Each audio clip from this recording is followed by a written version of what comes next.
छत्रपती शिवाजी महाराजांच्या विचारांवर आणि स्वराज्याच्या तत्वांवर उभ्या असलेल्या या समाजाच्या अस्मितेशी खेळ करणारा कोणताही निर्णय आम्ही कदापि सहन करणार नाही।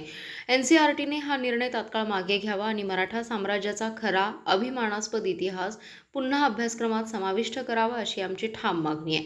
अन्यथा जनतेच्या भावना लक्षात घेता हा लढा आणखी तीव्र करण्यात येईल असा इशारा काँग्रेसचे नेते आमदार विश्वजित कदम यांनी दिलाय।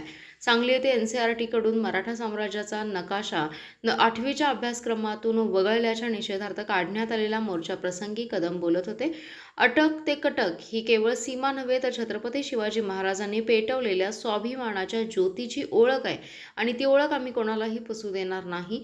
इयत्ता 8वीच्या इतिहासाच्या पाठ्यपुस्तकातून मराठा साम्राज्याचा अटक ते कटक विस्तार दर्शवणारा नकाशा वगळण्याचा निर्णय अत्यंत संतापजनक आहे। हा निर्णय केवळ एका नकाशाचा नाही तर आपल्या गौरवशाली इतिहासावर घाला घालण्याचा प्रयत्न आहे असंही आमदार विश्वजित कदम यांनी म्हटलंय। छत्रपती शिवाजी महाराजांनी उभारलेलं स्वराज्य हे केवळ एक राज्य नव्हतं तर अन्यायाविरुद्ध उभे राहण्याची प्रेरणा देणारी विचारधारा होती। त्यांच्या शौर्य, दूरदृष्टी आणि प्रशासनामुळेच मराठा साम्राज्याने पुढे अटक ते कटकपर्यंत विस्तार केला। अशा महान परंपरेचा इतिहास अभ्यासक्रमातून हटवणे म्हणजे शिवरायांच्या कार्याचा आणि मराठा साम्राज्याचा अपमानच आहे असं कदम म्हणाले। ज्या विषयासाठी आपण सगळेजण एकत्रित जमलेलो आहोत, सातत्याने म्हणजे छत्रपती शिवरायांनी जो इतिहास घडवला तो इतिहास कुठेतरी बदलण्याचा, त्याला धक्का लावण्याचं काम गेले अनेक वर्षांपासून काही मंडळी जाणीवपूर्वक करतायत। हे आपण सगळेजण हे आपण पाहतोय। महाराष्ट्राचे माजी राज्यपाल असतील, लोकप्रतिनिधी म्हणून महाराष्ट्रातली काही जबाबदार मंडळी असतील, ती कुठल्या पक्षाचे कुठल्या विचारधारेचे मी त्याच्यावर आज बोलणार नाही। आणि त्या बरोबरच काही दिवसांपूर्वी सुद्धा काही मंडळी जी महाराष्ट्रातली नाहीत परंतु इतर काही स्वतःला स्वयंघोषित असणारे धर्मगुरू असतील, अशा लोकांनी सुद्धा महाराष्ट्राच्या मातीमध्ये येऊन छत्रपती शिवरायांच्या बाबतीत जे काही उल्लेख केला आणि त्याच्या पाठोपाठ हे जे काही केंद्र सरकारने जे आज अत्यंत चुकीचं आणि वाईट कृत्य केलं, जे आपला छत्रपती शिवरायांचा जो हिंदवी स्वराज्याचा जो नकाशा आहे तो आज या ठिकाणी काढण्याचा त्यांनी जे कट केलंय, आज हे काही योगायोग नाही। या सगळ्या गोष्टी ज्या एका पाठोपाठ एक घडत चालल्या आहेत, त्या कशामुळे घडतायत, त्या कुणामुळे घडतायत ह्याचा भान आपण सगळ्यांनी राखला पाहिजे।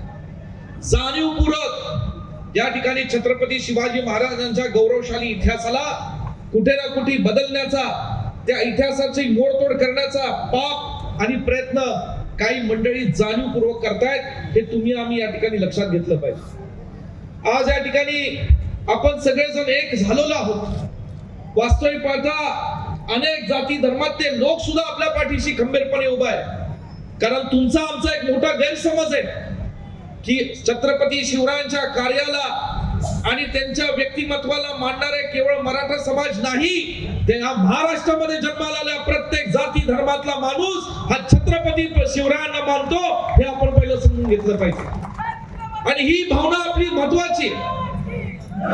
ज्यावेळी मराठा आरक्षणासाठी सन 2016 पासून या महाराष्ट्रामध्ये आंदोलन सुरू झालं, एक चळवळ उभी झाली। त्या आरक्षणामध्ये सांगली जिल्हा असेल, महाराष्ट्रातले अनेक प्रांत असतील, प्रत्येक शहरात माती जेव्हा आंदोलन पेटलं त्यावेळेस अनेक जाती धर्मातली लोक सुद्धा कोण पाण्याच्या बाटल्या, खाण्याची व्यवस्था आपल्या मराठा समाजातल्या बांधवांना रस्त्यावर उतरून देत होती। मराठा समाजातल्या भावना, वेदना गेल्या अनेक वर्षांपासून जे काही आपल्या समाजातली गरीब लोक आहेत, जी सर्वसामान्य लोक आहेत, अनेक सामाजिक इतर काही अडचणींमुळे त्यांना सुद्धा काही ठिकाणी अडचणींना सामोरं जावं लागलं। अशा लोकांच्या न्याय हक्कासाठी हे मराठा आरक्षणाचं सुद्धा आंदोलन गेले काही वर्षांपासून आपण या ठिकाणी हाती घेतलं, परंतु हे सुद्धा मोडून काढून करण्याचा प्रयत्न काही मंडळींनी केला। आणि तिथं न थांबता आज जाणीवपूर्वक जो इतिहास, ज्याचा इतिहासाचा उल्लेख या ठिकाणी अटकेपार झेंडा लहानपणापासून तुम्ही आम्ही ऐकतोय, अटकपर्यंत जे मराठा साम्राज्य या ठिकाणी गेलं होतं, ज्यावेळेस या हिंदुस्थानामध्ये इतिहास त्याला साक्ष आहे, ज्या मुघलांपासून ज्यावेळेस या ठिकाणी अत्याचार होत होते, त्या कुणीही जेव्हा संरक्षणाला आलं नाही, तेव्हा कुठले आपल्या स्वराज्याच्या संरक्षणासाठी, आपल्या लोकांच्या संरक्षणासाठी कोणी धाडस केलं असेल तर छत्रपती शिवरायांनी आणि छत्रपती संभाजी महाराजांनी केलं हे इतिहास साक्ष आहे. आणि हा इतिहास काही लोकांना आता बघवत नाही. वारंवार ज्यावेळेस